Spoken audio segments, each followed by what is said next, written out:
പങ്കുകൊള്ളുന്ന ദൈവവചനത്തോട് ആർത്തിയുള്ള, താല്പര്യമുള്ള, രുചിക്കുന്നവർക്ക് തേനിലും തേൻകട്ടയിലും മധുരമുള്ള, വില മതിക്കുന്നവർക്ക് 1000 10,000 പൊൻവെള്ളി നാണയത്തെക്കാൾ വിലയുള്ള, വിശ്വസിക്കുന്നവർക്ക് രക്ഷയ്ക്കായി ദൈവശക്തിയായിരിക്കുന്ന ശ്വാസ ജീവിത പോർക്കളത്തിൽ വചനം നമുക്ക് വാളാണ്.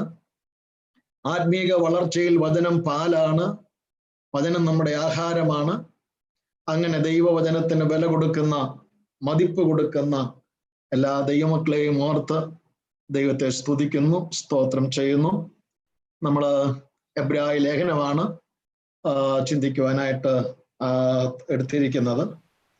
എനിക്കും മനസ്സിലാക്കാൻ കഴിഞ്ഞ കാര്യങ്ങൾ നിങ്ങളോട് പങ്കുവയ്ക്കുന്നു എന്നേ ഉള്ളല്ലാതെ ഒരു അതോറിറ്റിയോ അങ്ങനെയൊന്നുമല്ല.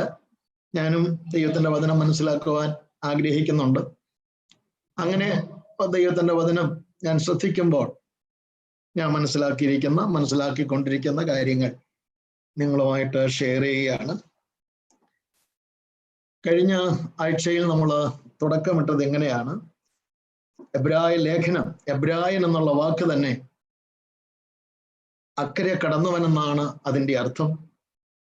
ആ പേര് അബ്രഹാമിന് കിട്ടിയ പേരാണ്. അന്ത്യോക്യയിൽ വെച്ച് ശിഷ്യന്മാർക്ക് ക്രിസ്ത്യാനികൾ എന്ന പേര് കിട്ടിയതുപോലെ അബ്രഹാമിന് കൊടുത്തൊരു പേരാണ് എബ്രായൻ, അക്കരെ കടന്നവൻ. ഒന്നുകൂടെ പറഞ്ഞാൽ ഇക്കരെ വിട്ടവൻ, ഞങ്ങളെ വിട്ടവൻ. സ്വദേശത്തെയും ചാർച്ചക്കാരെയും പിതൃഭവനത്തെയും പഴയ ബന്ധങ്ങളെയും എല്ലാം പുറകിലാക്കിയിട്ട് ഒരു മനുഷ്യൻ മുൻപോട്ട് പോയി, അക്കരയ്ക്ക് പോയി. ആ അബ്രഹാമിന്റെ സന്തതി പരമ്പരകളെയാണ് എബ്രായർ എന്ന് അറിയപ്പെടുന്നത്. എൻ്റെ ജീവിതത്തിൽ ഞാനൊരു പാസ്റ്ററുടെ മകനായിട്ട് ജനിച്ച് വളർന്ന ഒരു വ്യക്തിയാണ്. അതിൻ്റെ അകത്ത് ഒത്തിരി പ്ലസ് പോയിന്റ്സ് ഉണ്ടെങ്കിൽ തന്നെ അതിൻ്റെ അകത്ത് ഒരു വലിയ ഡേഞ്ചർ, ഒരു അപകടം കിടപ്പുണ്ട്. നിങ്ങൾ തെറ്റിദ്ധരിക്കരുത്. പാപിയാണെന്നുള്ളൊരു ബോധം ഉണ്ടാകാൻ വളരെ പ്രയാസമാണ്. പെന്തക്കോസ് കുടുംബത്തിലൊക്കെ ജനിക്കുകയോ വളരുകയോ പാസ്റ്റർമാരുടെ മക്കളായിട്ടൊക്കെ ജനിച്ച് വളർന്നാൽ പാപിയാണെന്നുള്ള ഒരു ബോധ്യം ഉണ്ടാകാൻ വളരെ ബുദ്ധിമുട്ടാണ്. ഒരു മദ്യപാനിക്ക് പാപിയാണെന്ന് സമ്മതിക്കാൻ ബുദ്ധിമുട്ടില്ല. ക്രിമിനലുകൾക്ക് പാപിയാണെന്ന് സമ്മതിക്കാൻ ഒരു ബുദ്ധിമുട്ടുമില്ല. പക്ഷെ അങ്ങനെയൊന്നും അല്ലാതെ മാന്യമായിട്ടൊക്കെ ജീവിക്കുന്ന ഒരു വ്യക്തിക്ക് പാപബോധം ഉണ്ടാകുക എന്ന് പറയുന്നത് വളരെ ബുദ്ധിമുട്ടാണ്. കാരണം മറ്റുള്ളവരെ പോലെ പിടിച്ചു പറിക്കാൻ പോകുന്നില്ല. മറ്റുള്ളവർ ജീവിക്കുന്ന ആ ലൈനിൽ, ആ ലൈഫ് സ്റ്റൈലിലല്ല ജീവിക്കുന്നത്. അത് എൻ്റെ ജീവിതത്തിലൊരു വലിയ അപകടമാണ്. പക്ഷെ ദൈവത്തിന്റെ കൃപയാൽ 10ാമത്തെ വയസ്സിൽ എനിക്ക് രക്ഷിക്കപ്പെടാനിടയായി. ഞാനിത് പറഞ്ഞത്, ഒരു യഹൂദൻ, ഒരു എബ്രായൻ, അബ്രഹാമിന്റെ സന്തതി പരമ്പരയിൽപ്പെട്ട ഒരു വ്യക്തി യേശുക്രിസ്തുവിലുള്ള വിശ്വാസത്തിലേക്ക് വരിക എന്ന് പറഞ്ഞാൽ, പുറംജാതികളെന്ന് യഹൂദൻ വിളിക്കുന്ന ചുറ്റുപാടിൽ നിന്ന് യേശുക്രിസ്തുവിലേക്ക് ഒരു വ്യക്തിക്ക് വരുവാൻ മാനസികമായിട്ട് അവനൊന്നും പ്രശംസിച്ച് പറയാനൊന്നുമില്ല. അതുകൊണ്ട് ഒരു പാപബോധം ഉണ്ടാകും, പാപിയാണെന്ന് അംഗീകരിക്കാൻ കഴിയും. പക്ഷെ ഈ യഹൂദന് അത് അംഗീകരിക്കാൻ വളരെ ബുദ്ധിമുട്ടാണ്. അത് നമ്മൾ കഴിഞ്ഞ ആഴ്ചയിൽ പറഞ്ഞു. റോമാലേഖനം 9-ാം അധ്യായം 4-5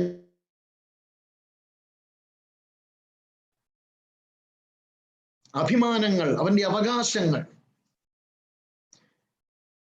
ഇതാ യോഹന്നാൻ സ്നാപകൻ പറഞ്ഞൊരു വാക്കുണ്ട്, അബ്രഹാം ഞങ്ങൾക്ക് പിതാവായിട്ടുണ്ട് എന്ന് പറവാൻ തുനിയരുത്. ഈ കല്ലുകളിൽ നിന്നും അബ്രഹാമിന് മക്കളെ ഉളവാക്കുവാൻ ദൈവത്തിന് കഴിയും. യഹൂദ ജനത്തോട് പറയുകയാണ്, മാനസാന്തരത്തിന് യോഗ്യമായ ഫലം കായ്പിൻ. ശ്രദ്ധിക്കുക, ജീവിതം എങ്ങനെ ആയാലും അബ്രഹാം ഞങ്ങൾക്ക് പിതാവായിട്ടുണ്ട്. അതാണ് ഒരു യഹൂദന്റെ വലിയ ആശ്വാസം. പക്ഷെ ദൈവത്തിന്റെ കൃപയാൽ യഹൂദ പശ്ചാത്തലത്തിൽ നിന്ന് ഒരു കൂട്ടം ജനം വിശ്വാസത്തിന്റെ അനുഭവത്തിൽ കടന്നു വരുവാനിടയാണ്. യോഹന്നാന്റെ സുവിശേഷം 9-ാം അധ്യായത്തിൽ ജന്മനാ കുരുടനായിരുന്ന ഒരുവനെ കർത്താവ് കാഴ്ച കൊടുക്കും. അവൻ കുരുടനായി നടന്നപ്പോൾ മത അധ്യക്ഷന്മാർ അവനെ വിളിച്ച് ക്വസ്റ്റ്യൻ ചെയ്തിട്ടില്ല, വിസ്തരിച്ചിട്ടില്ല. എന്നാൽ യേശു അവന് സൗഖ്യം കൊടുത്തപ്പോൾ അവൻ വിസ്തരിക്കപ്പെടുന്നവനായി മാറി. നിങ്ങൾ യോഹന്നാന്റെ സുവിശേഷം 9-ാം അധ്യായം പിന്നീട് റെഫർ ചെയ്യും. ഒടുവിൽ എഴുതിയിരിക്കുന്നു, അവനെ പുറത്താക്കി, യഹൂദ സമൂഹം പുറത്താക്കി. എന്താ കാരണം? യേശുക്രിസ്തുവിൽ വിശ്വസിക്കുവാനിടയായി. അപ്പൊ ഒരു യഹൂദന്റെ കാഴ്ചപ്പാട് അത്ര ഭയങ്കരമാണ്. അതിൻ്റെ ഇടയിൽ നിന്ന് ഒരു കൂട്ടം ജനം വിശ്വാസത്തിലേക്ക് കടന്നു. അത് ഈസിയായ ഒരനുഭവമായിരുന്നില്ല. ഞാനിങ്ങനെ ഒരു ദൈവദാസൻ പറഞ്ഞൊരു അനുഭവം, തിരുവനന്തപുരം പട്ടണത്തിൽ ഒരു സ്റ്റാൻഡേർഡ് ബ്രാഹ്മിൻ കുടുംബത്തിൽ ജനിച്ച വളർന്ന ഒരു യൗവനക്കാരൻ, എൻ്റെ ഓർമ്മ ശരിയാണെങ്കിൽ ICPF-ന്റെ പ്രവർത്തനങ്ങളാൽ യേശുക്രിസ്തുവിലുള്ള വിശ്വാസത്തിലേക്ക് കടന്നു. അവൻ വളരെ ഉപദ്രവിക്കപ്പെട്ടു. വളരെ അവൻ ഉപദ്രവം സഹിച്ചു. എന്നിട്ട് അവൻ വിശ്വാസത്തിൽ നിന്ന് പുറകോട്ട് പോയില്ല. അങ്ങേറ്റം അവശനായി ആ മകൻ കിടക്കുമ്പോൾ അവന്റെ അമ്മ അവന്റെ അടുക്കൽ ചെന്നിട്ട് അവനോട് പറഞ്ഞൊരു വാക്ക് ഇങ്ങനെയാണ്: മോനെ,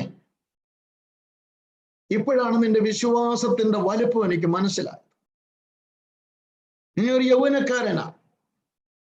ഇത്രമാത്രം ഉപദ്രവങ്ങളും ഒറ്റപ്പെടുത്തലുകളും, ഏതാണ്ട് സമൂഹം ഭ്രഷ്ട് കൽപ്പിച്ച എക്സ്കമ്മ്യൂണിക്കേഷൻ, ഇതൊക്കെ ഉണ്ടായിട്ടും നീ വിശ്വാസം മുറുകെ പിടിച്ചപ്പോൾ എനിക്ക് ഒരു കാര്യം മനസ്സിലായി. ഇതല്പം ഈടുള്ള ഒരു വിശ്വാസം. ആ അമ്മ ആ മകന്റെ വിശ്വാസം സ്വീകരിക്കാനിടയായി.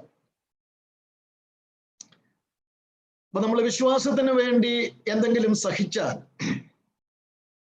അതിന് വില കൊടുക്കുവാൻ ഇടവന്നാൽ, അപ്പോസ്തലന്മാരെ കുറിച്ച് വായിക്കുന്ന ഒരു വാക്യമുണ്ട്: തിരുനാമ നിമിത്തം അപമാനം സഹിപ്പാൻ യോഗ്യരായി എണ്ണപ്പെടുകയാൽ അവർ സന്തോഷിച്ചും കൊണ്ട് തങ്ങളുടെ വഴിക്ക് പോയി. കർത്താവേ, നിന്റെ നാമനിമിത്തം അപമാനം സഹിക്കാൻ എനിക്കൊരവസരം ഉണ്ടായല്ലോ എന്നോർത്ത് നാം സന്തോഷിക്കണം, ഇനിയും സന്തോഷിക്കണം. ഈ യഹൂദ പശ്ചാത്തലത്തിൽ നിന്നും വരുന്നവർക്ക്, അത് നമ്മൾ കഴിഞ്ഞ ക്ലാസ്സിൽ ഓർത്തതാണ്, അവർക്ക് അനേക കാര്യങ്ങൾ പ്രശംസയായി പറയുവാനൊക്കെ ഉണ്ട്. നമ്മളതിൽ ചിലതൊക്കെ കഴിഞ്ഞ ആഴ്ചയിൽ ഓർത്തു.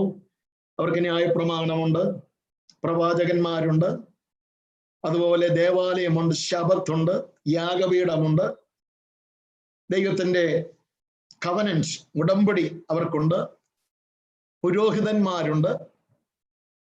ഇങ്ങനെയൊക്കെയുള്ള പലതും ഉള്ള അതിൽ നിന്ന് എന്തിന് അത് വിട്ടിട്ട് മറ്റൊന്നിലേക്ക് പോകണം? ഇതാണ് അവരുടെ മുമ്പിലുള്ളതായിരിക്കുന്ന ഒരു ചോദ്യം. ഞാൻ അതുകൊണ്ട് living Judaism for Christ involved, യഹൂദ മതവും യഹൂദ ബാക്ക്ഗ്രൗണ്ടും മത പശ്ചാത്തലം വിട്ട് യേശുക്രിസ്തുവിലേക്ക് ഒരു വ്യക്തി വന്നാൽ ആ നിലപാടിനെ, ആ പുതിയ നിലപാടിനെ എങ്ങനെ നമുക്ക് വിശേഷിപ്പിക്കുവാൻ കഴിയും? ഒന്ന്, when a Jew is coming to the Lord, it can be termed as he is leaving the shadows for the substance. നിഴലുകളെ വിട്ടിട്ട് സ്ഥായിയായതിലേക്ക്, സബ്സ്റ്റൻസിലേക്ക് ആ വ്യക്തി വരികയാണ് ചെയ്യുന്നത്. So he is living the shadows for the substance. Secondly, he is leaving the rituals for the reality.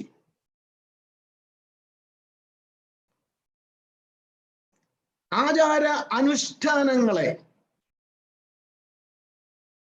വിട്ടിട്ട് അതിൻ്റെ പൊരുളായതിലേക്ക്, അതിൻ്റെ യാഥാർത്ഥ്യമായതിലേക്ക് ആ വ്യക്തി വരികയാണ് ചെയ്യുന്നത്. മൂന്നാമതായി, he is leaving the temporary for the permanent. താൽക്കാലികമായതിനെ, സ്ഥിരം സംവിധാനമല്ലാത്ത താൽക്കാലികമായതിനെ, യഹൂദന്റെ യാഗം താൽക്കാലികമാണ്, യഹൂദന്റെ പൗരോഹിത്യം താൽക്കാലികമാണ്, യഹൂദന് കൊടുത്ത സകല ആചാരങ്ങളും താൽക്കാലികങ്ങളാണ്. അപ്പൊ ടെമ്പററി ആയതിനെ വിട്ടിട്ട് പെർമനന്റ് ആയതിലേക്ക് വരികയാണ് വാസ്തവത്തിൽ യഹൂദ പശ്ചാത്തലത്തിൽ നിന്ന് ഒരു വ്യക്തി യേശുക്രിസ്തുവിലേക്ക് വരുമ്പോൾ സംഭവിക്കുന്നത്. ഇനി ഒന്നുകൂടെ പറഞ്ഞാൽ, he is leaving the good for the best. എന്റെ ചെറുപ്പത്തിൽ ഞാൻ കേട്ടൊരു വാചകം ഇങ്ങനെയാണ്: often many times good is the arch enemy of the best. ഏറ്റവും നല്ലതിൻ്റെ ബദ്ധശത്രു നല്ലതാണ്.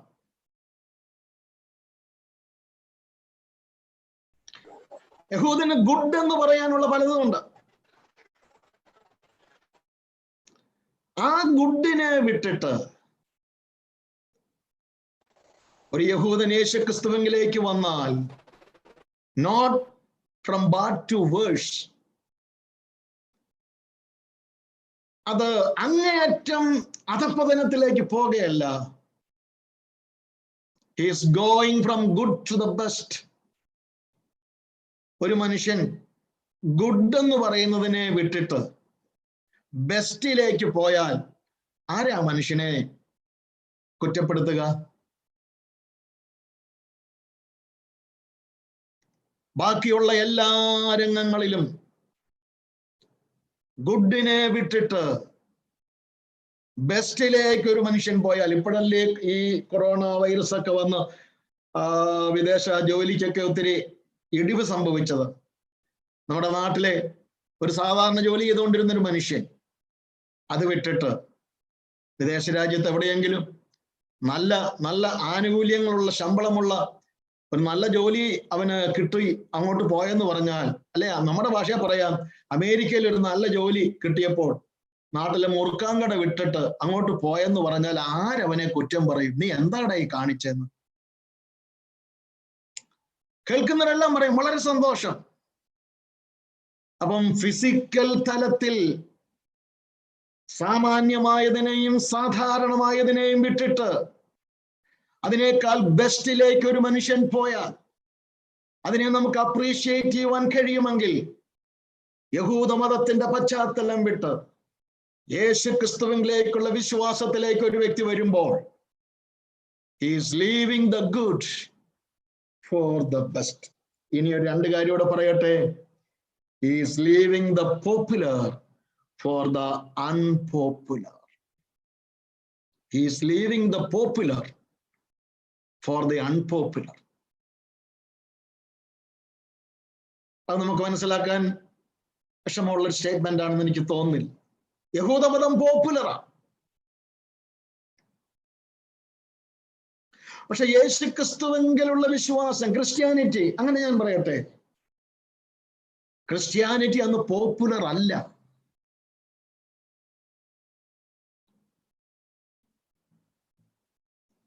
അപ്പം പോപ്പുലറായ ജൂവിഷ് ബാക്ക്ഗ്രൗണ്ടിൽ നിന്ന് അൺപോപ്പുലറായ ക്രിസ്ത്യാനിറ്റിയിലേക്ക് ഒരു വ്യക്തി വരികയാണ് ചെയ്യുന്നത്. Not only that, he is leaving the majority for the minority. അവൻ ഭൂരിപക്ഷത്തെ വിട്ടിട്ട് ന്യൂനപക്ഷത്തിന്റെ കൂടെ അവൻ പോകുകയാണ്.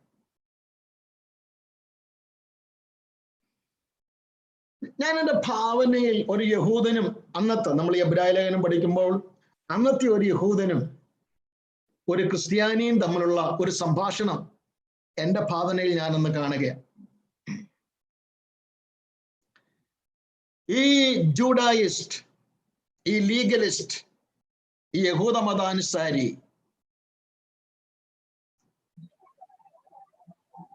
ക്രിസ്ത്യാനിയോട് ചോദിക്കാൻ, വാട്ട് ഡു യു ഹാവ്? നിനക്ക് എന്തോ ഉണ്ട്, നിനക്ക് എന്ത് കിട്ടി?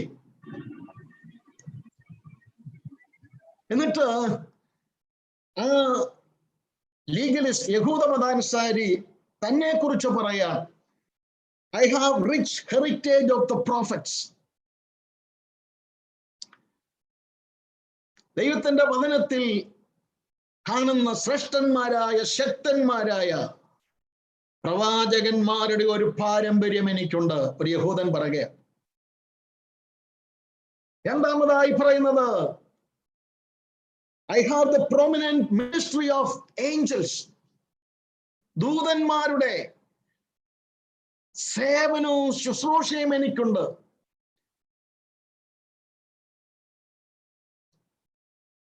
ന്യായപ്രമാണം പോലും ദൂതന്മാർ മുഖാന്തരമാണ് കൊടുത്തത്. അപ്പൊ യഹൂദ മതത്തിന് ദൂതന്മാര് ഒരഭിമാനമാണ്. ഞാനിങ്ങനെ പലരുമായിട്ടൊക്കെ സംസാരിക്കുമ്പോൾ ചിലരുടെ സംസാരത്തിൽ നിന്ന് ഒരു കാര്യം മനസ്സിലാക്കിയിട്ടുണ്ട്. ഞങ്ങളുടെ വീട്ടിൽ ഒരച്ഛനുണ്ടെന്നും കൂടെ ചേർത്ത് പറയാറുണ്ട്. അപ്പോൾ എനിക്ക് മനസ്സിലാകും അതൊരു പ്ലസ് പോയിന്റ് ആയിട്ട് പറയുകയാണ്. അങ്ങനെയാണെങ്കിൽ യഹൂദൻ പറയും, we have the ministry of the Angeles. ദൈവത്തിന്റെ ദൂതന്മാരുടെ ശുശ്രൂഷ ഞങ്ങൾക്കുണ്ട്. And we have the association with the illustrious lawgiver Moses. പ്രതിഭാസമ്പന്നനായ ന്യായപ്രമാണ ദാതാവായ മോശയുമായി ഞങ്ങൾക്ക് ബന്ധമുണ്ട്. ബ്രില്യൻസ് മിലിറ്ററി കമാൻഡർ എന്ന് വിളിക്കാവുന്ന ജോഷുവയുമായി ഞങ്ങൾക്ക് ബന്ധമുണ്ട്.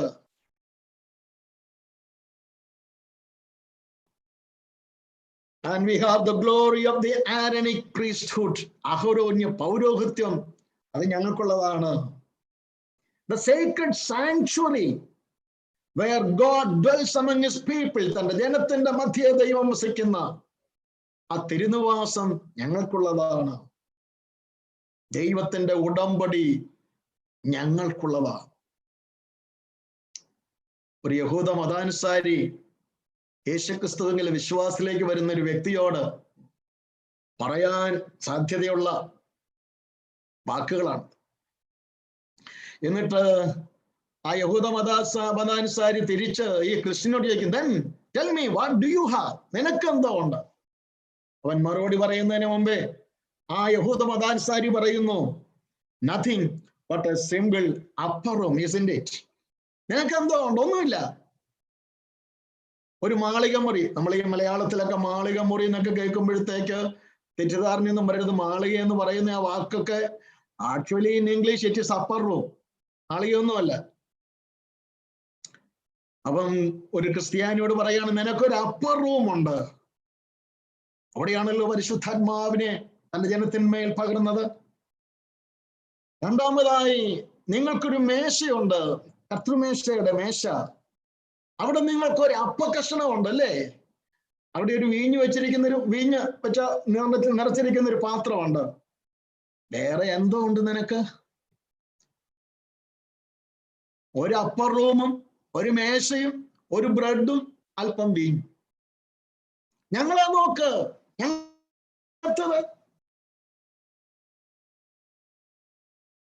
എന്നിട്ട് ആ യഹൂദ മതാനുസാരി ഈ ക്രിസ്ത്യനോട് ചോദിക്കുക, ഈ ഒരു മേശയും ഒരു അപ്പർ റൂമും ഒരു അപ്പക്കഷണവും ഒരു വൈനും ഇതിനു വേണ്ടിയാണോ നീ ഇത്രയും വലുതിനെ, ഇത്രയും എണ്ണി പറയാവുന്നവകളെ വിട്ടു നീ പോയത്?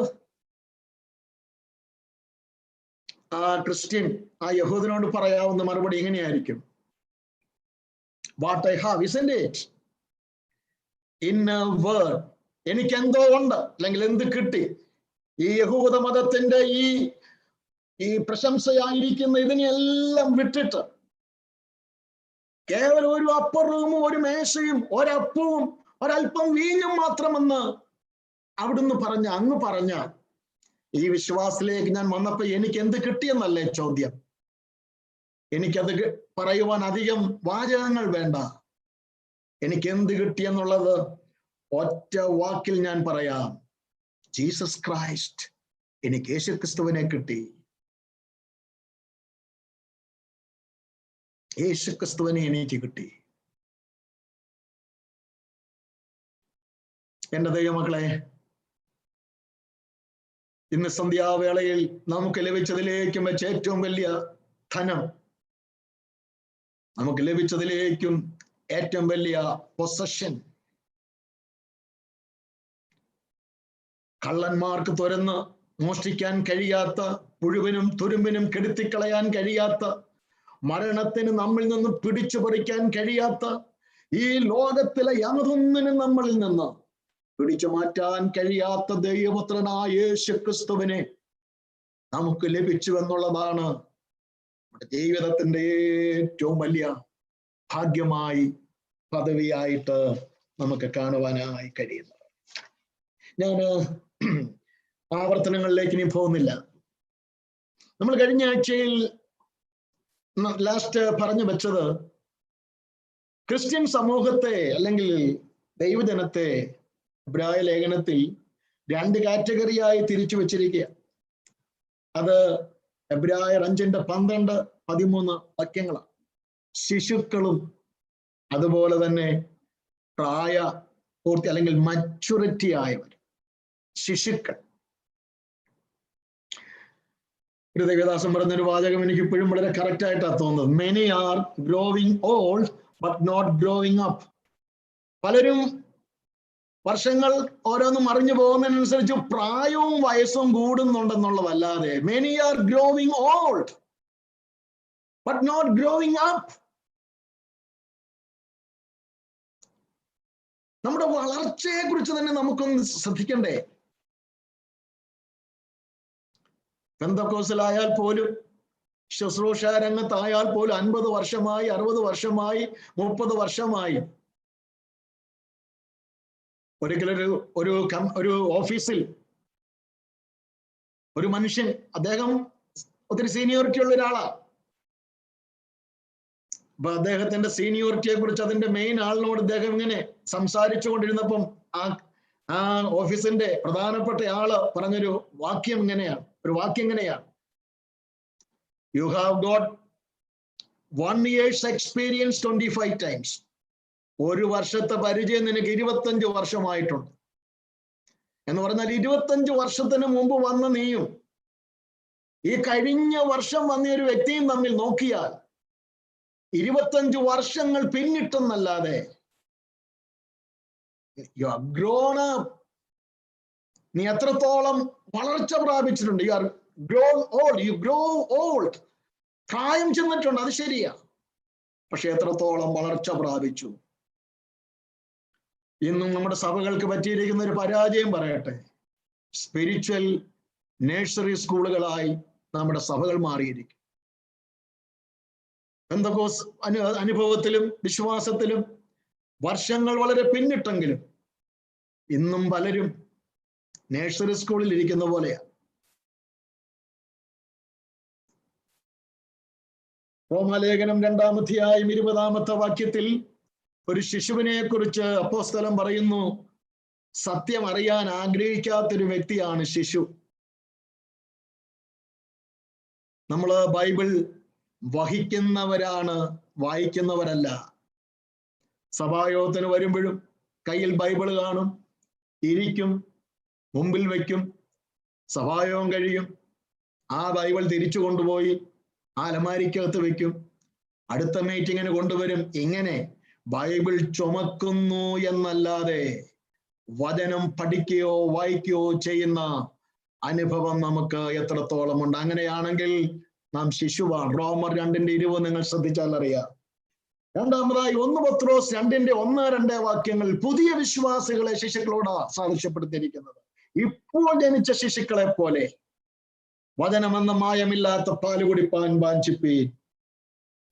1 കൊരിന്ത്യർ 3-1-2 വാക്യങ്ങളിൽ ജഡസ്വഭാവമുള്ളവർ ശിശുക്കളാണ്. ജഡസ്വഭാവമുള്ളവർ ശിശുക്കളാണ്. ജഡത്തിൽ പ്രതികരിക്കുന്നു. 1 പറഞ്ഞാൽ 10 പറഞ്ഞിരിക്കും.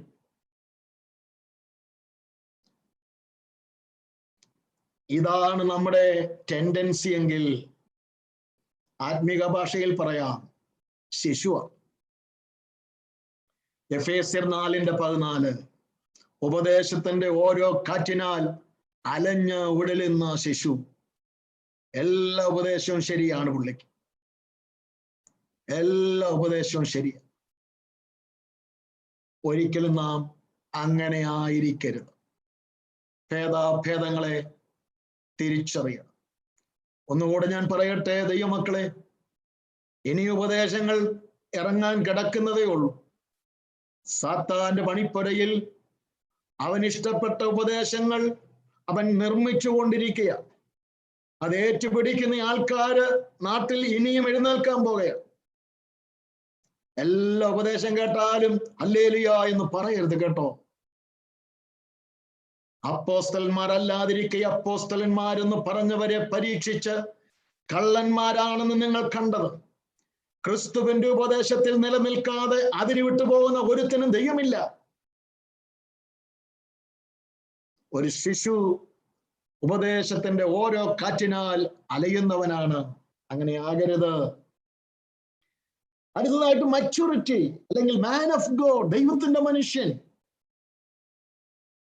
തിമോഥെയോസിന്റെ 1-ാം ലേഖനം 6-ാം അധ്യായം 11-12 വാക്യങ്ങളിൽ ഒരു ദൈവമനുഷ്യന്റെ 3 ചിത്രങ്ങളുണ്ട്. 3 ചിത്രങ്ങൾ. 6-11 വാക്യത്തിൽ ഇങ്ങനെയാ, ഹീസ് ഫ്ലീയിങ്, അവൻ ഓടുന്നു. ഞാനൊന്ന് വായിക്കാം. 1 തിമോഥെയോസ് 6-ാം അധ്യായം അതിന്റെ 11 വാക്യം. ഇതാ, അത് വിട്ടോടി നീയോ ദൈവത്തിന്റെ മനുഷ്യനായുള്ളവേ, അത് വിട്ടോടി. ഫ്ലീയിങ്,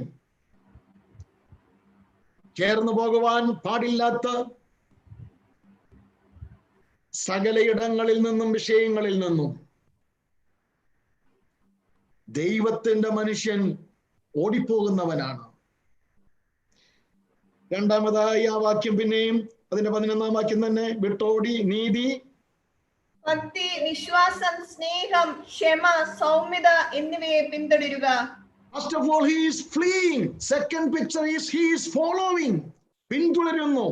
ദൈവത്തിന്റെ മനുഷ്യൻ he is fleeing and he is following. അടുത്ത വാക്യം, വിശ്വാസത്തിന്റെ നല്ല പോർ പൊരുതുക. Oh, he is fighting. ശ്രദ്ധിക്കുക, a man of God is pictured here. There are 3 portraits of a man of God. First of all, he is fleeing. വിട്ടോടുന്നു. 2 തിമോഥെയോസ് 2:22 യൗവനമോഹങ്ങളെ വിട്ടോടുവാൻ പറയുന്നു.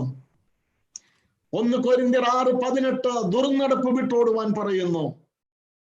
1 കൊരിന്ത്യർ 10:14 വിഗ്രഹാരാധന വിട്ടോടുവാൻ പറയുന്നു. ദുർനടപ്പ്, യൗവനമോഹങ്ങള്, വിഗ്രഹാരാധന വിട്ടോടുക. So a man of God is fleeing, then he is following. പിന്തുടരുന്നു. വിട്ടോടുക മാത്രമല്ല, പിന്തുടരേണ്ടതിനെ പിന്തുടരുകയും ചെയ്യുന്നു. ഇത് രണ്ടും കൂടെ ഒരുമിച്ച് പോകത്തില്ല എന്റെ ദൈവമക്കളെ. We cannot follow anything without fleeing from something.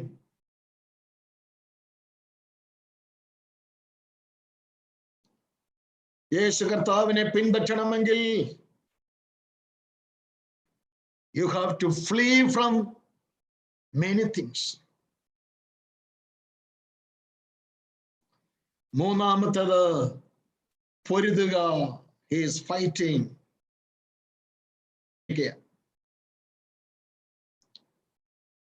യേശുക്രിസ്തുവിന്റെ മഹത്വത്തിനെതിരായും ദൈവത്തിന്റെ ജനത്തിന് ഒരിക്കലായി ഫലമേൽപ്പിച്ചിരിക്കുന്ന അതിവിശുദ്ധ വിശ്വാസത്തിനെതിരെയും ഉയർന്നു വരുന്നതിനോട് കോംപ്രമൈസ് ഇല്ലാതെ അവൻ ഒരു യുദ്ധത്തിൽ ഏർപ്പെട്ടിരിക്കുകയാണ്. 2 തിമോഥെയോസ് 3:16-17 വാക്യങ്ങളിൽ ഒരു ദൈവ മനുഷ്യന്റെ 4ാമത്തെ ചിത്രമുണ്ട്. 2 തിമോഥെയോസ് 3:16-17. എല്ലാ തിരുവെഴുത്തും ദൈവാശീനമായാൽ ദൈവത്തിന്റെ മനുഷ്യൻ സകല പ്രവൃത്തിക്കും വക പ്രാപിച്ച് തികഞ്ഞവനാകേണ്ടതിന് ഉപദേശത്തിനും ശാസ്ത്രത്തിനും ഗുണീകരണത്തിനും നീതിയിലെ അഭ്യാസത്തിനും പ്രയോജനമുള്ളത് ആകുന്നു. ദൈവത്തിന്റെ മനുഷ്യൻ എന്താണ്? സകല സൽപ്രവൃത്തിക്കും വക പ്രാപിച്ച് തികഞ്ഞവനാകേണ്ടതിന് ഉപദേശത്തിനും ശാസനത്തിനും ഗുണീകരണത്തിനും നീതിയിലെ അഭ്യാസത്തിനും പ്രയോജനമുള്ളതാകുന്നു. ഇംഗ്ലീഷിൽ നോക്കിയാൽ he's well furnished. Is well furnished. എന്തൊക്കെ കൊണ്ടാണ്? ഉപദേശം, ശാസന, ഗുണീകരണം, നീതിയിലെ അഭ്യാസം, സൽപ്രവൃത്തി, ഇവകളാൽ വെൽ ഫർണിഷ്ഡ് ആയിട്ട് നിൽക്കുന്ന ഒരു മനുഷ്യൻ is the man of God. തുടർന്ന് നമുക്ക് ശ്രദ്ധിക്കേണ്ടത്, ഈ ലേഖനത്തിൽ ശ്രദ്ധിക്കേണ്ടത്, ഈ യഹൂദ വിശ്വാസികൾക്ക് നീണ്ട വർഷങ്ങൾ, നോട്ട് ലെസ് ദാൻ 30 years, ഭയങ്കര സമ്മർദ്ദങ്ങളായിരുന്നു. കോംപ്രമൈസ് ചെയ്യുവാൻ, യഹൂദ മതത്തിലേക്ക് മടങ്ങി വരുവാൻ പ്രലോഭനങ്ങൾ ഉണ്ടായിരുന്നു. പ്രലോഭനങ്ങൾക്ക് വഴങ്ങാതെ വന്നപ്പോൾ എബ്രായ ലേഖനം 10-ാം അധ്യായം അതിന്റെ 32-33 വാക്യങ്ങളിൽ നമുക്കൊരു ഹിന്റ് അവിടെ കാണുവാൻ സാധിക്കും. എബ്രായ ലേഖനം 10:32-33. എന്നാൽ നിങ്ങൾ പ്രകാശം ലഭിച്ച ശേഷം നിന്ദകളാലും പീഡകളാലും കൂത്തുകാഴ്ചയായി ഭവിച്ചും ആ വക അനുഭവിക്കുന്നവർക്ക് കൂട്ടാളികളായി തീർന്നും ഇങ്ങനെ കഷ്ടങ്ങളാൽ വളരെ പോരാട്ടം കഴിച്ച പൂർവ്വകാലം ഓർത്തുകൊള്ളുവിൻ. വാക്യം കൂടെ. തടവുകാരോട് നിങ്ങൾ സഹതാപം കാണിച്ചതല്ലാതെ സ്വർഗത്തിൽ നിലനിൽക്കുന്ന ഉത്തമ സമ്പത്ത് നിങ്ങൾക്കുണ്ട് എന്നറിഞ്ഞ് സമ്പത്തുകളുടെ അപഹാരവും സന്തോഷത്തോടെ സഹിച്ചുവല്ലോ. നിരന്തരമായ പെർസിക്യൂഷൻസ്, ഇംപ്രിസൺമെന്റ്, കൂത്തുകാഴ്ചയായി ഭവിക്കുക എന്ന് പറഞ്ഞാൽ റിഡിക്യൂൾഡ്,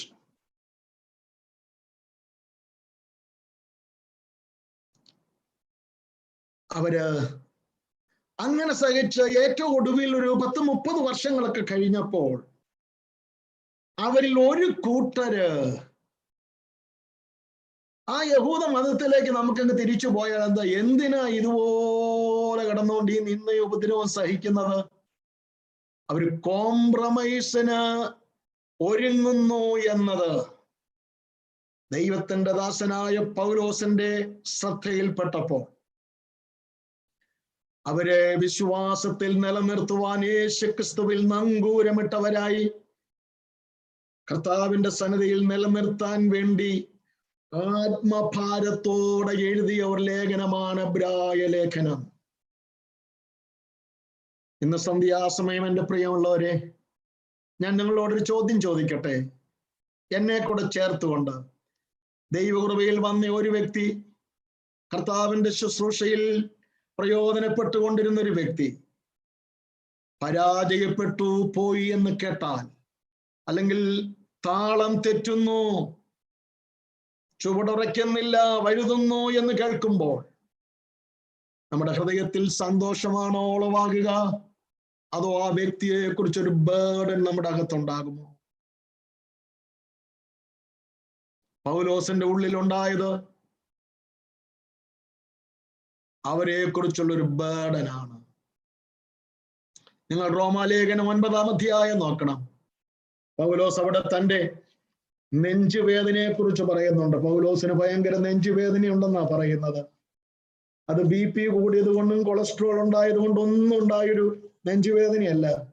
റോമാലേഖനം 9-ാം അധ്യായം 1 മുതൽ ചില വാക്യം. ഞാൻ ക്രിസ്തുവിൽ സത്യം പറയുന്നു, ഞാൻ പറയുന്നത് ഭോഷ്കല്ല, എനിക്ക് വലിയ ദുഃഖവും ഹൃദയത്തിൽ ഇടപെടാതെ നോവുമുണ്ട് എന്ന് എൻ്റെ മനസാക്ഷി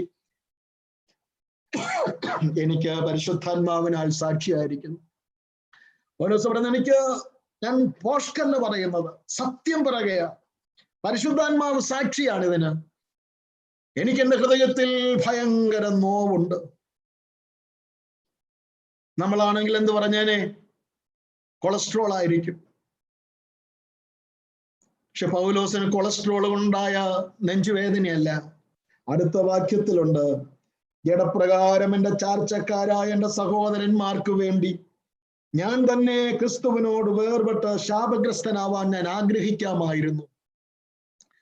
തൻ്റെ ചാർച്ചക്കാരായ യഹൂദജനം യേശു ക്രിസ്തുവിനെ അറിയുന്നില്ലല്ലോ എന്ന് ഒരു ഭാരം. ഇതിന്റെ പേരാണ് ആത്മഭാരം എന്ന് പറയുന്നത്. ഇന്ന് സഭാ ശുശ്രൂഷയിലായിരിക്കുന്ന ദൈവദാസന്മാരുടെ മുമ്പിൽ ഒരു വലിയ ചോദ്യമുണ്ട്. സഭയിലെ ജനങ്ങളെ കുറിച്ച് അങ്ങനെ ഒരു ബേർഡൻ ഉണ്ടോ? അവരുടെ ആത്മീക വളർച്ചയെ കുറിച്ചോ, അവരാത്മീകമായി വളരാത്തതിനെ കുറിച്ചോ, ആത്മീക വിഷയത്തിൽ ശുഷ്കിച്ചു പോകുന്നതിനെ കുറിച്ചോ ഒരു വേദന വാസ്തവമായി ഉള്ളിലുണ്ടോ? ഈ എബ്രായ വിശ്വാസികൾ ആ പഴയ അനുഭവത്തിലേക്ക് മടങ്ങി പോയേക്കാം. 30-ലധികം വർഷമായി ഇവര് പീഡ സഹിക്കുകയാണ്. സമ്പത്തുകളുടെ അപകാരം അവർ സഹിച്ചു. അവരിൽ ചിലരൊക്കെ തടവിലാകപ്പെട്ടു. ഒരൽപ്പം വിശ്വാസത്തിൽ അയവ് വന്നപ്പോൾ അവരെ വിശ്വാസത്തിൽ ഉറപ്പിക്കുവാൻ ആത്മഭാരത്തോടെ എഴുതിയ ലേഖനമാണ് എബ്രായ ലേഖനം. ഈ ലേഖനം വായിക്കുമ്പോൾ ആത്മഭാരം നമുക്ക് ഫീൽ ചെയ്യണം. We have to feel the burden and the passion that was in Paul's heart. പൗലോസിന്റെ ഹൃദയത്തിൽ ഉണ്ടായിരുന്ന ആ ബേർഡൻ നമുക്കുണ്ടാകണം.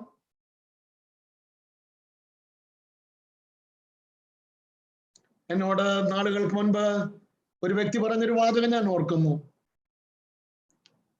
എൻ്റെ പാസ്റ്ററെ, ഞങ്ങൾക്കൊരു എഴുത്ത് കിട്ടി ഞങ്ങളുടെ ഒരാളുടെ. ആ എഴുത്തിൽ ചില സ്ഥലത്ത് മഷി പടർന്നിട്ടുണ്ട്. ഞങ്ങൾക്ക് വായിപ്പാൻ കഴിഞ്ഞില്ല. പിന്നീടാണ് അറിയുന്നത്, ഈ എഴുത്തെഴുതിയപ്പോൾ എഴുതിയയാളിന്റെ കണ്ണിൽ നിന്നും വീണ കണ്ണുനീര് വീണാണ് ചില സ്ഥലങ്ങളിൽ മഷി പടർന്നതെന്ന്. ഈ എബ്രായ ലേഖനം വായിക്കുമ്പോൾ ഹൃദയം വിങ്ങിപ്പൊട്ടുന്ന ഒരു അപ്പോസ്തലൻ, ആത്മഭാരമുള്ള ഒരു അപ്പോസ്തലൻ, ക്രിസ്തുവിൽ തികഞ്ഞവരാക്കി നിർത്തുവാൻ ബന്ധപ്പെടുന്ന ഒരു അപ്പോസ്തലൻ താൻ പറയുകയാണ്, എനിക്ക് ദിനം പ്രതി സഭകളെ കുറിച്ചുള്ള ചിന്താഭാരവും എനിക്കുണ്ട്. ആത്മഭാരമുള്ള ഒരു അപ്പോസ്തലൻ എഴുതിയ ലേഖനമാണിത്. എന്താണ് ഇവരോട് താൻ പറയുന്നത്? നിരന്തരമായ പീഡകളുടെ നടുവിൽ, ഉപദ്രവങ്ങളുടെ നടുവിൽ, നഷ്ടങ്ങളുടെ നടുവിൽ വിശ്വാസം വിട്ടുപോകുവാൻ ആരോ ശ്രമിക്കുന്നു എന്ന് നാം ഒന്നറിഞ്ഞാൽ നമ്മൾ അവരോട് എങ്ങനെയായിരിക്കും ഇടപെടുക? എന്തു പറഞ്ഞ അവരെ ഒന്ന് ഉറപ്പിക്കേണ്ടത്? ഞങ്ങൾ ചർച്ച എല്ലാവരും കൂടെ ചേർന്ന് ഒരു കളക്ഷൻ തരാമെന്ന് പറഞ്ഞാണ് ഉറപ്പിക്കേണ്ടത്. ചെയ്യണം ദൈവമക്കളെ, ചെയ്യണം അത്. എന്നാൽ എബ്രായ ലേഖനത്തിൽ പൗലോസിന്റെ അപ്രോച്ച് ശ്രദ്ധിക്കണേ.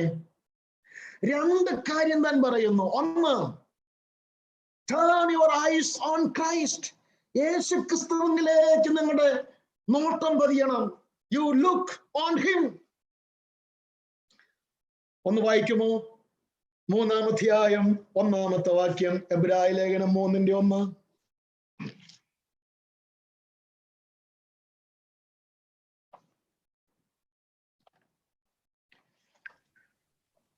ഞാൻ വായിക്കാം. അതുകൊണ്ട് വിശുദ്ധ സഹോദരന്മാരെ, സ്വർഗീയ വിളിക്ക് ഓഹരിക്കാരായുള്ളവരെ, നാം സ്വീകരിച്ചു പറയുന്ന അപ്പോസ്തലനും മഹാപുരോഹിതനുമായ യേശുവിനെ ശ്രദ്ധിച്ചു നോക്കുവിൻ. ഓ, യേശുവിനെ നോക്ക്, ശ്രദ്ധിച്ചു നോക്ക്. 12-ാം അധ്യായം അതിന്റെ 2-3 വാക്യങ്ങള്.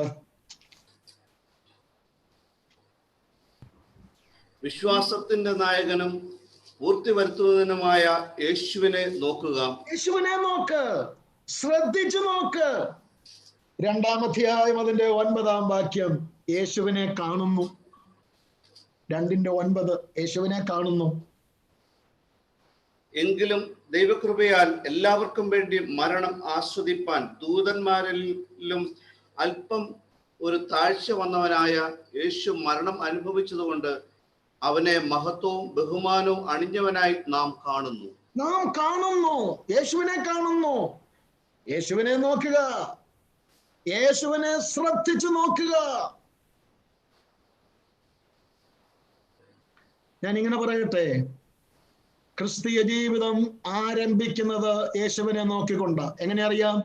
സകല വാസികളും ആയുള്ളവരെ എങ്കിലേക്ക് തിരിഞ്ഞ് അല്ലെങ്കിൽ എങ്കിലേക്ക് നോക്കി രക്ഷപ്പെടുവീൻ. യേശുവിനെ നോക്കി നമ്മൾ രക്ഷയിലേക്ക് വന്നു, വിശ്വാസത്തിലേക്ക് വന്നു. ഇനി എന്ത് ചെയ്യണം?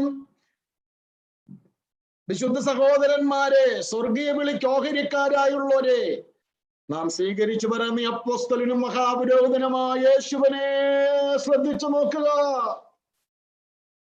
12:2-3 നിങ്ങളുടെ ഉള്ളിൽ ക്ഷീണിച്ചു മടുക്കാതിരിപ്പാൻ പാപികളാൽ തനിക്ക് നേരിട്ട് ഇങ്ങനെയുള്ള വിരോധം സഹിച്ചവനെ, വിശ്വാസത്തിന്റെ നായകനും പൂർത്തി വരുന്നതിനുമായ യേശുവിനെ നോക്കുക. So we continue in the faith by looking upon our Lord. നമ്മുടെ കർത്താവിനെ നോക്കിക്കൊണ്ടാണ് നമ്മൾ വിശ്വാസ ജീവിതത്തിൽ തുടരേണ്ടത്. ഇനിയോ മൂന്നാമതായി, അവനെ നാം ഇതുവരെ കണ്ടിട്ടില്ല, നാം അവനെ കാണാതെ സ്നേഹിക്കുക. എന്നാൽ ഒരു ദിവസം വരുന്നുണ്ട്, അവനെ താൻ ഇരിക്കും പോലെ തന്നെ നാം കാണുന്നതാകൊണ്ട് അവനോട് സദൃശന്മാരായി. ചുരുക്കി പറഞ്ഞാൽ, വിശ്വാസ ജീവിതത്തിന്റെ തുടക്കം യേശുവിനെ നോക്കി, വിശ്വാസ ജീവിതം തുടരുന്നത് യേശുവിനെ നോക്കി. വിശ്വാസ ജീവിതത്തിന്റെ ആത്യന്തികമായ അൾട്ടിമേറ്റ് എന്ന് പറയുന്നത് യേശുവിനെ കാണുക. ഇന്ന് സന്ധ്യാസമയം അപ്പോസ്തലൻ കൊടുക്കുന്ന മറുപടി, വിശ്വാസത്തിൽ ക്ഷീണിക്കുന്നെങ്കിൽ, വിശ്വാസത്തിൽ ശക്തിയോ ചൈതന്യമോ പഴയതുപോലെ നമുക്കില്ല എങ്കിൽ എന്താ പരിഹാരം? യേശുവിനെ നോക്കി. ഇനി അവിടെ നോക്കുക എന്നതിന് ഉപയോഗിച്ചിരിക്കുന്ന വാക്ക്, it is a steadfast look. It is not just a glance, മൊത്തം ഒരു നോട്ടം, അങ്ങനെയല്ല. It is focused. യേശുവിനെ തന്നെ നോക്കുക. ഞാന് ആ നോക്കുക എന്ന വാക്കിന്റെ അർത്ഥം മനസ്സിലാക്കാൻ 3 റെഫറൻസ് ഒന്ന് പറയാം. ഒന്ന് വായിക്കുമോ? അപ്പോസ്തല പ്രവൃത്തികൾ 3-ാം അധ്യായം 4-ാമത്തെ വാക്യം. അപ്പോസ്തല പ്രവൃത്തി 3:4. പത്രോസ് യോഹന്നാനോട് കൂടെ അവനെ ഉറ്റുനോക്കി. അപ്പോസ്തല പ്രവൃത്തി 14:8-9.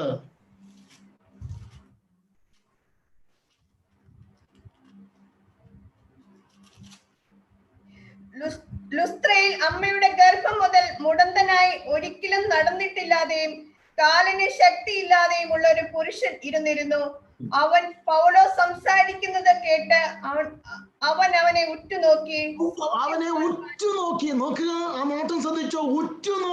ഉറ്റുനോക്കി.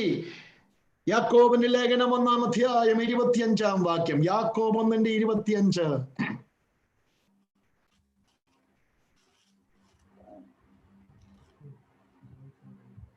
സ്വാതന്ത്ര്യത്തിന്റെ തികഞ്ഞ ന്യായപ്രമാണം ഉറ്റുനോക്കി അതിൽ ഉറ്റുനോക്കി. ആ വാക്കാണ് അപ്പോസ്തല പ്രവൃത്തി 1:11. നമുക്കറിയാം, ഗലീല പുരുഷന്മാരെ, നിങ്ങൾ ആകാശത്തിലേക്ക് നോക്കി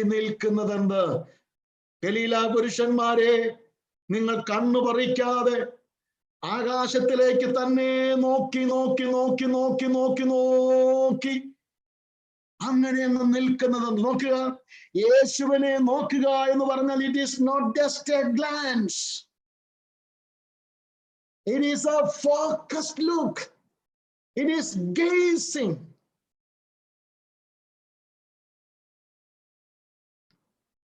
നിങ്ങളുടെ ഉള്ളിൽ ക്ഷീണിച്ചു മടുക്കാതിരിക്കണമെങ്കിൽ യേശുവിനെ നോക്കണം.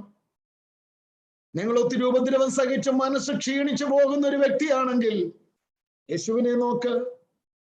നിങ്ങളെ സമൂഹം നിന്ദിക്കുന്നുണ്ടെങ്കിൽ യേശുവിനെ നോക്ക്. കഷ്ടിച്ചൊക്കെ ജീവിക്കാനുള്ള മാർഗമേ കയ്യിലുള്ളൂ.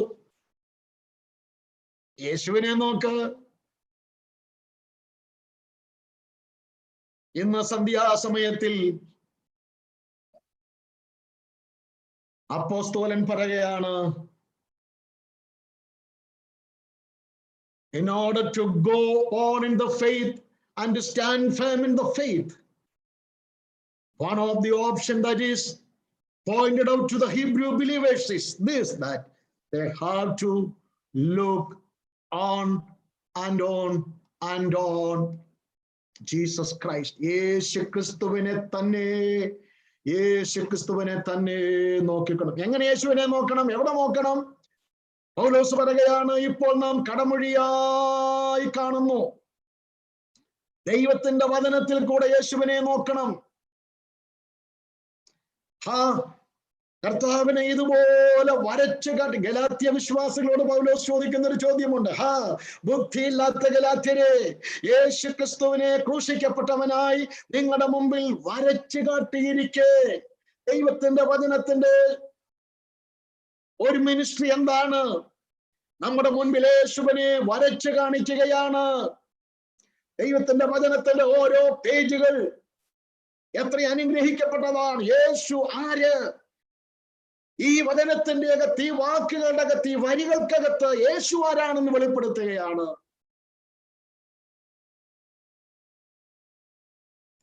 ഓക്കെ,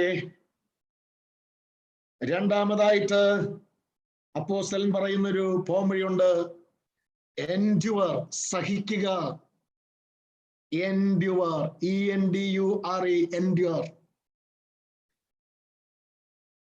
ഇങ്ങനെ ഒരു രണ്ട് അതിപ്രധാനമായ റെമഡിയാണ്, പരിഹാരമാണ് എബ്രായ വിശ്വാസികൾക്ക് അപ്പോസ്തലൻ പൗലോസ് കൊടുക്കുന്നത്.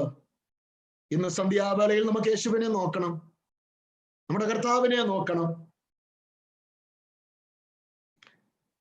ഒരിക്കൽ ദൈവത്തിന്റെ ദാസനായ പൗലോസ് തിമോഥെയോസിനോട് ഇങ്ങനെ പറഞ്ഞു, ദാവീദിന്റെ സന്തതിയായി ജനിച്ച് മരിച്ച് ഉയർത്തെഴുന്നേറ്റ യേശുവിനെ നോക്ക്. വേദപണ്ഡിതന്മാര് പറയുന്നത് അതൊരു പ്രത്യേക പശ്ചാത്തലത്തിൽ തിമോഥെയോസിനോട് പൗലോസ് പറയുകയാണെന്നാണ്. ദാവീദിന്റെ സന്തതിയായി ജനിച്ച് മരിച്ച് അടക്കപ്പെട്ട് ഉയർത്തെഴുന്നേറ്റ യേശുവിനെ നോക്ക്. തിമോഥെയോസിനെ സംബന്ധിച്ച് പറയുമ്പോൾ അമ്മ യഹൂദ സ്ത്രീയും അപ്പൻ യവനനുമാണ്. പൗലോസ് പറയുന്ന ഒരു വാക്കുണ്ട്, എബ്രായരിൽ ജനിച്ച എബ്രായൻ. അക്കാലത്ത് 50-50 ഓക്കെ എന്ന് പറയുന്ന രീതിയില്ല. അമ്മയും അപ്പനും എബ്രായരാണെങ്കിൽ ആ സന്തതിയും. കൊരിന്ത്യർ ലേഖനത്തിൽ പൗലോസ് പറയുന്നുണ്ട്, അല്ലെങ്കിൽ നിങ്ങളുടെ സന്തതി അശുദ്ധരെന്ന് വരത്തില്ലേ. എന്നാൽ തിമോഥെയോസിന് അങ്ങനെ ഒരു പ്രശ്നമുണ്ട്. അമ്മ യഹൂദ സ്ത്രീ, അപ്പൻ യവനൻ. അതുകൊണ്ട് തിമോഥെയോസിന്റെ ജനന പശ്ചാത്തലത്തെ കുറിച്ച് തന്നെ തനിക്ക് ഒത്തിരി വേദനകൾ പലരിൽ നിന്നും കേൾക്കേണ്ടി വന്നു. പൗലോസ് പറയുകയാണ്, തിമോഥെയോസേ, നീ എന്തിനാ ഭാരപ്പെടുന്നത്? നമ്മൾ സേവിക്കുന്ന കർത്താവ് ദാവീദിന്റെ സന്തതിയായി ജനിച്ച് മരിച്ചടക്കപ്പെട്ട് ഉയർത്തെഴുന്നേറ്റ യേശുവിനെ ശ്രദ്ധിക്കുക. യേശുവിന്റെ ജനനത്തെ കുറിച്ചും യഹൂദൻ എന്താ പറഞ്ഞത്? യോഹന്നാന്റെ സുവിശേഷം 8-ാം അധ്യായത്തിൽ പറയുന്നു, ഞങ്ങൾ പരസംഗത്താൽ ജനിച്ചവരല്ല എന്ന് പറഞ്ഞാൽ ഇൻഡയറക്റ്റ് ആയിട്ട് യേശുവിന്റെ ജനനത്തെ കുറിച്ചാണ് പറയുന്നത്. അപ്പൊ ചുരുക്കി പറഞ്ഞാൽ, ഞാനും നിങ്ങളും കടന്നു പോകുന്ന ഏത് വേദനകളിലും ഏത് സാഹചര്യങ്ങളിലും നോക്കാൻ കൊള്ളാകുന്ന ഒരുവൻ യേശു മാത്രമാണ്. യേശുവിനെ നോക്കുക, യേശുവിനെ നോക്കുക. ഈ യഹൂദ വിശ്വാസികൾ തങ്ങളെ തന്നെ നോക്കിയാൽ, തങ്ങളുടെ സാഹചര്യങ്ങളെ നോക്കിയാൽ, തങ്ങളെ ഉപദ്രവിക്കുന്നവരെ നോക്കിയാൽ എന്തുണ്ടാകും? തങ്ങളിലേക്ക് തന്നെ നോക്കിയാൽ they are helpless ones. ഉപദ്രവിക്കുന്നവരെ നോക്കിയാൽ വൈരാഗ്യം അവരോടുണ്ടാകും. സാഹചര്യങ്ങളെ നോക്കിയാൽ എൻകറേജിങ് അല്ല. ഒരു ദൈവദാസൻ ഒരിക്കൽ പറഞ്ഞൊരു വാക്ക് ഞാൻ പറയട്ടെ. When the surroundings seems gloomy, try the outlook. സാഹചര്യങ്ങൾ ഗ്ലൂമി ആണെങ്കിൽ, സാഹചര്യങ്ങൾ എൻകറേജിങ് അല്ലെങ്കിൽ, ട്രൈ ദി ഔട്ട്ലുക്ക്, മുകളിലോട്ടുള്ള നോട്ടം പ്രാക്ടീസ് ചെയ്ത് നോക്കുക. യേശുവിനെ നോക്കുക, യേശുവിനെ നോക്കുക. രണ്ടാമതായി എൻഡ്യൂറൻസ്. അതിന് 3 വ്യക്തികളെയാണ് എബ്രായ ലേഖനത്തിൽ പൗലോസ് ഈ യഹൂദ വിശ്വാസികളോട് പറയുന്നത്. 6-ാം അധ്യായം 15-ാം വാക്യത്തിൽ അബ്രഹാമിന്റെ എൻഡ്യൂറൻസിനെ കുറിച്ച് പറയുന്ന എബ്രായ ലേഖനം 6:15. അങ്ങനെ അവൻ ദീർഘക്ഷമയോടിരുന്ന് വാഗ്ദത്ത വിഷയം പ്രാപിച്ചു. അബ്രഹാം ദൈവത്തിന്റെ വാഗ്ദത്തം ലഭിച്ച അബ്രഹാം അതിനു വേണ്ടി തന്നെ കാത്തുകൊണ്ടിരുന്നു. ഇട്ടിട്ട് പോകാത്ത മനസ്സിന്റെ പേരാണ് എൻഡ്യൂറൻസ്. ഇട്ടേച്ചു പോകാൻ ആർക്കും സാധിക്കുമല്ലോ ദൈവമക്കളെ.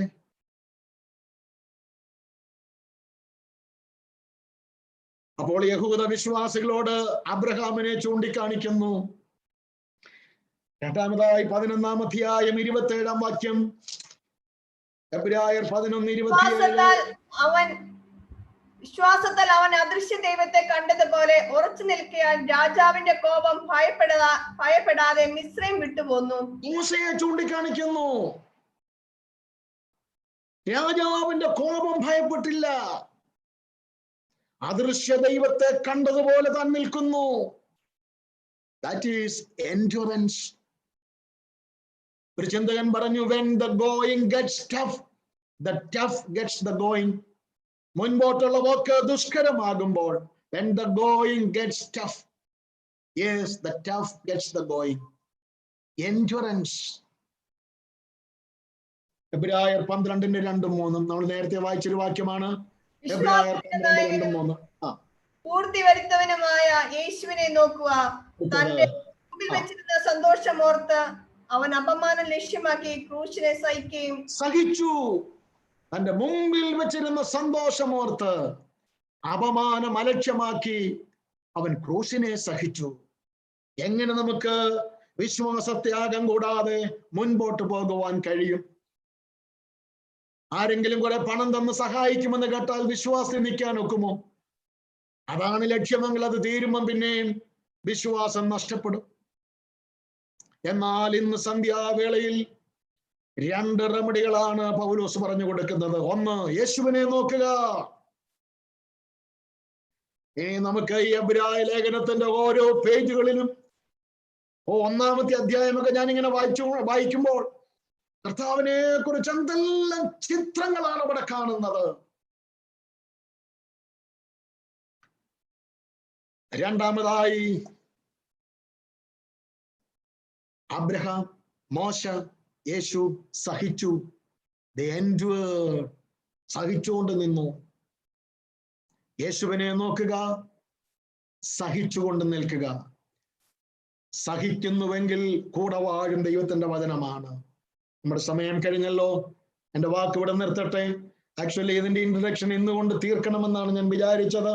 ഓക്കെ, ഞാൻ അങ്ങനെ ആ ഇൻട്രഡക്ഷൻ വിട്ടിട്ട് നമുക്ക് ഇനി ദൈവം അനുവദിച്ചാൽ അടുത്ത ക്ലാസ്സുകളിലേക്ക് എബ്രായ ലേഖനത്തിന്റെ 1-ാം അധ്യായത്തിലേക്ക് നമുക്ക് പ്രവേശിക്കാം. വളരെ ഡെപ്തായ ഒരു പുസ്തകമാണിത്. ശമരിയാക്കാരി യേശുവിനോട് പറഞ്ഞ, യജമാനനെ കിണറ് വിചാരിക്കുന്ന പോലല്ല, ആഴമുള്ളതാണ്. എബ്രായ ലേഖനത്തിലേക്ക് നാം നോക്കുമ്പോൾ നമ്മളും പറയും, അയ്യോ ഇത് ആഴമുള്ളത് തന്നെയാണ്. ഇത് ഗ്രഹിക്കുവാൻ കർത്താവ് നമുക്ക് കൃപ തരട്ടെ എന്ന് ദൈവസന്നിധിയിൽ പ്രാർത്ഥിക്കുകയാണ്.